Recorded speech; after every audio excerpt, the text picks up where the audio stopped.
Saudara-saudari yang terkasih, selamat pagi, berkah dalam. Sudahkah kita memberi senyum hari ini? Jumat 18 November 2022. Salam sukacita dan salam sehat untuk kita semua. Kita awali permenungan kita hari ini dengan tanda kemenangan Kristus. Dalam nama Bapa dan Putra dan Roh Kudus. Amin.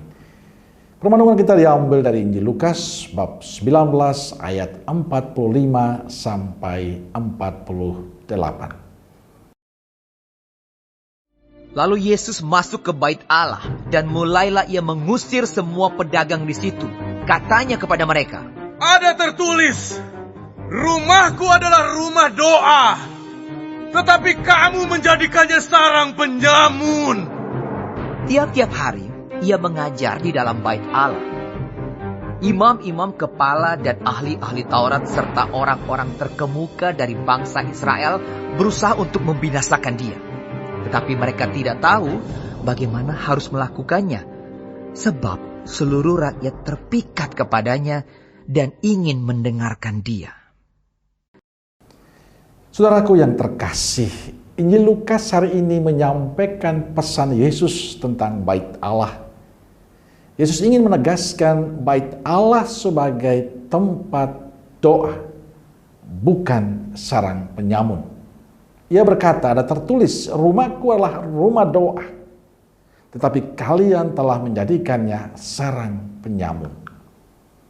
Maka Yesus marah, karena bait Allah bukan menjadi tempat berdoa lagi, tapi tempat komersial. Tempat yang menguntungkan bagi para penguasa zaman itu.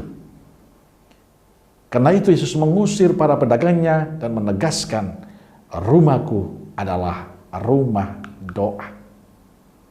Saudaraku terkasih, mengapa Yesus begitu marah ketika melihat bait Allah menjadi tempat orang berjual beli? Karena Yesus tahu bahwa itulah rumah doa, bukan sarang penyamun. Lalu bagaimana seandainya Yesus hadir dalam zaman ini? Ketika kita melihat bagaimana gereja-gereja kita bukan lagi menjadi tempat doa. Kita bisa membayangkan bagaimana kemarahan Yesus itu. Kenapa gereja zaman sekarang sudah menjadi tempat selfie, tempat orang bercerita, tentang orang ngobrol, tempat orang asik bermain HP, dan masih banyak lagi kegiatan-kegiatan yang bukan mengarahkan kita untuk dekat dengan Tuhan, tapi justru membuat kita semakin jauh dengan Tuhan. Dan orang-orang itu adalah kita, Anda dan saya. Saudaraku terkasih, permenungan hari ini tidak hanya melihat bangunan gereja sebagai tempat doa yang mulai tidak dijaga dengan baik, yang mulai tidak dihormati dengan baik oleh kita. Tapi juga ada sesuatu yang mendalam yang ingin disampaikan oleh Yesus. Yesus mau mengajak kita untuk melihat lubuk hati kita terdalam. Apakah hati kita menjadi bait Allah ataukah sarang penyamun? Mungkin Yesus akan lebih marah melihat bait Allahnya, melihat hati kita yang sudah dikuasai oleh dosa, yang sudah membuat kita jauh dari Tuhan. Yesus pasti marah karena kita terus membiarkan dosa menguasai kita. Yesus marah karena kita tidak menjadikan hati sebagai bait-Nya yang kudus, tempat damai, sukacita, kebahagiaan tumbuh. Yesus marah karena kita sering membiarkan hati kita dikuasai oleh kebencian, dendam, dan amarah, iri hati, yang membuat kita sekali lagi jauh dari Tuhan dan sesama. Maka sebenarnya kemarahan Yesus hari ini mengajak kita semua sadar bahwa kita sungguh-sungguh harus mau memperbaharui diri kita, memperbaharui hati kita, kehidupan kita.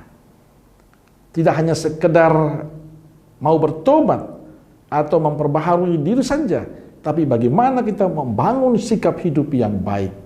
Baik sikap hidup terhadap gereja-gereja kita, di mana kita seringkali tidak menghargai lagi, tapi juga menjaga hati kita. Tempat doa, tempat Allah tinggal, tempat kasih itu tumbuh dan berkembang dengan baik. Maka saudaraku yang terkasih, supaya Yesus tidak marah, maka yang kita bangun adalah jadilah hati kita, hidup kita, tempat di mana Allah tinggal, penuh kedamaian, penuh sukacita, supaya kita mampu memancarkan wajah kasih Allah itu kepada sesama yang lain. Dan saya ingin juga mengajak kita, dimanapun kita berada, mulailah menjaga gereja kita dengan baik. Saat kita berada dalam gereja, bangunlah sikap doa, bangunlah sikap menghormati, bangunlah sikap untuk selalu menciptakan suasana di mana orang bisa merasakan kehadiran Tuhan dalam gedung gerejanya, tapi juga dalam kehadiran kita setiap hari. Amin. Semoga Allah yang Maha Kasih memberkati saudaraku sekalian, Bapa, Putra, dan Roh Kudus. Amin. Keluarga Kudus Nazaret, doakanlah kami. Amin.